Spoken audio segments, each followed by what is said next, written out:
เค้กเนื้อนุ่มหอมละมุนกับรสเปรี้ยวหวานหวานช่ำๆของบลูเบอรี่ ใครได้ลองต้องหลงรัก วันนี้เรามาทำเค้กบลูเบอรี่สูตรเค้กง่ายๆทำได้ที่บ้าน แต่หน้าตาและรสชาติความอร่อยไม่แพ้ที่ร้านเลยค่ะ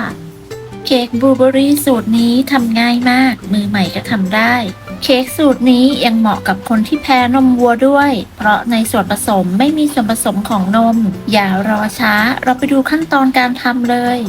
เริ่มจากการเตรียมพิมพ์เค้กค่ะ วันนี้ใช้เป็นพิมพ์เค้กวงกลมขนาด2 ปอนด์ทาเนยหรือน้ำมันที่พิมพ์ทั้งด้านข้างแล้วก็ด้านล่างให้ทั่ว จากนั้นใช้แป้งเค้กมาโรยให้ทั่ว โรยแป้งบางๆให้ทั่วพิมพ์เค้ก จากนั้นร่อนแป้งที่เป็นส่วนเกินออก แล้วก็พักพิมพ์เค้กไว้ก่อน วิธีนี้จะช่วยให้เนื้อเค้กไม่ติดพิมพ์ค่ะ ต่อไปเราก็เริ่มมาตีส่วนผสม ก็จะเริ่มจากการตีเนยและน้ำตาล จะใส่เป็นเนยเค็ม เพื่อนๆจะใช้เนยจืดก็ได้ค่ะ ใส่น้ำตาลทรายและเกลือลงไปเล็กน้อย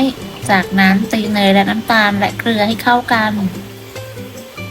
สูตรนี้จะใช้เนยเค็มใส่เกลือลงไป1/8ถ้าเพื่อนๆใช้เนยจืดใส่เกลือไปประมาณ1/4ได้ค่ะตีส่วนผสมให้เข้ากันเมื่อเข้ากันดีแล้วก็หยุดเครื่องแล้วก็ปาดชามผสมจากนั้นใส่น้ำมันลงไปจะใช้เป็นน้ำมันรำข้าวเพื่อนๆจะใช้น้ำมันพืชหรือน้ำมันคาโนล่าก็ได้แต่แนะนำให้เป็นน้ำมันคุณภาพดีตีจนส่วนผสมเข้ากันดีก็หยุดเครื่องแล้วก็ปาดชามผสม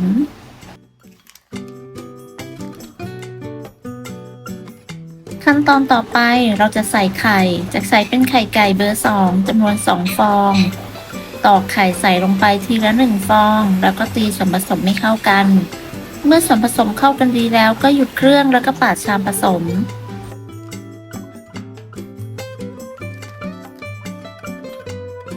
ใส่ไข่ฟองที่2ลงไปตามด้วยกลิ่นวานิลาจากนั้นก็ตีส่วนผสมให้เข้ากัน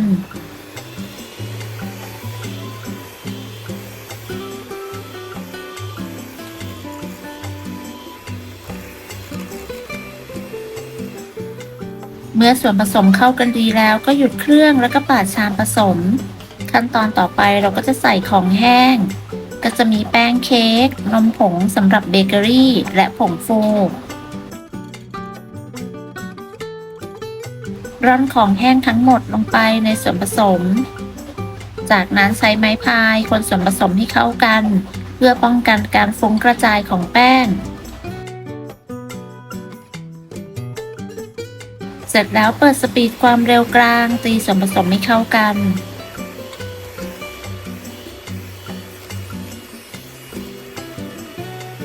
เมื่อส่วนผสมเข้ากันดีก็หยุดเครื่องแล้วก็ปาดชามผสมจากนั้นจะใส่น้ำมะนาวลงไปประมาณ5 กรัมหรือใช้น้ำเลมอนแทนก็ได้แล้วก็คนส่วนผสมให้เข้ากันเมื่อส่วนผสมเข้ากันดีแล้วก็นำไปเทใส่พิมพ์เค้กเลยพิมพ์ที่ใช้ก็จะเป็นพิมพ์เค้กขนาด2 ปอนด์ที่เราเตรียมไว้ในขั้นตอนแรกใส่ส่วนผสมลงไปทั้งหมด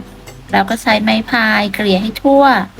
จากนั้นใช้ไม้คนเพื่อไล่อากาศ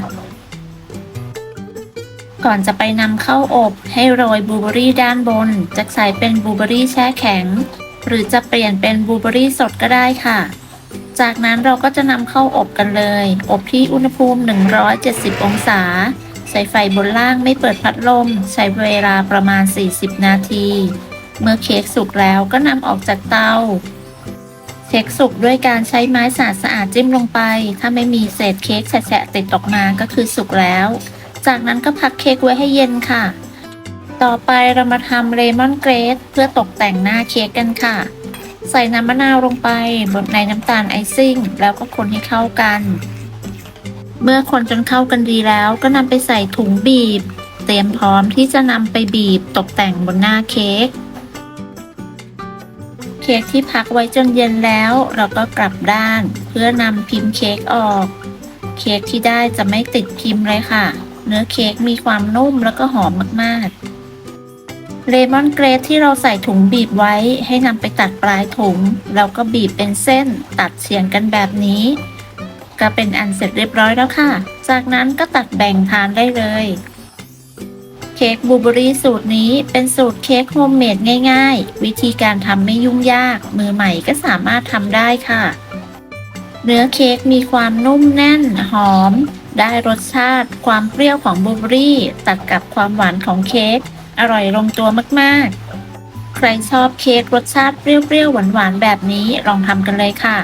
ขอบคุณสำหรับการติดตามรับชมคลิปนี้ ถ้าเป็นเพื่อนชอบก็อย่าลืมกดไลค์กดแชร์กดติดตาม เพื่อเป็นกำลังใจให้กันด้วยนะคะสำหรับคลิปนี้จะต้องลาไปก่อนพบกันใหม่ในคลิปหน้า สวัสดีค่ะ